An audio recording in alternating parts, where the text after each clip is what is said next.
con la scusa delle tensioni e della guerra drammatica che c'è in Medio Oriente, però sfocia un antisemitismo latente vergognoso, da condannare, e oggi purtroppo è permesso dire tutto, proprio per la guerra. Fino a qualche tempo addietro, fortunatamente, si era creata una barriera forte contro l'antisemitismo, almeno sul fronte della comunicazione e dei media generali. Oggi incomincia ad essere permesso di dire tutto, anche se mi scusi, però utilizzo e le do una notizia,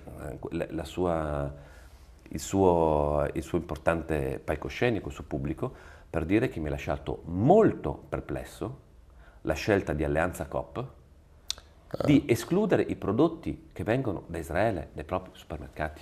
Cosa c'entra l'azienda israeliana con quello che può condividere o no cosa fa il governo israeliano? E di vendere la Gazzacola, no? E di vedere, guardate, è una cosa incredibile. Cioè, cosa c'entra magari l'azienda che fa un prodotto che non c'entra nulla, gli vieti e lo togli dagli scaffali del tuo supermercato? È una cosa gravissima, gravissima. E questo è passato come se fosse grande idea geniale per... Eppure, visto varie regioni stanno tagliando le È relazioni. una cosa gravissima, ma poi posso dire, io sono contento di avere delle relazioni forti con Israele. Una relazione può tagliare un rapporto di tipo politico con un governo israeliano. Ci sta, io non lo condivido, ma ci sta. Ma cosa c'entra l'impresa che produce in Israele? Non è una rappresentanza del governo israeliano. Cosa c'entra? È una cosa gravissima. È una cosa gravissima.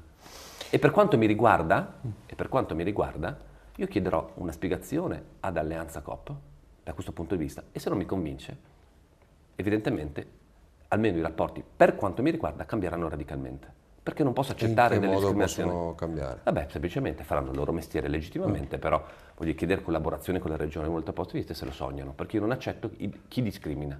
Perché l'azienda israeliana cosa c'entra? Non è l'azienda di armi israeliana, non è l'azienda di Netanyahu, è un'azienda che fa la sua attività, e chi discrimina non può essere accettato che lo si possa fare.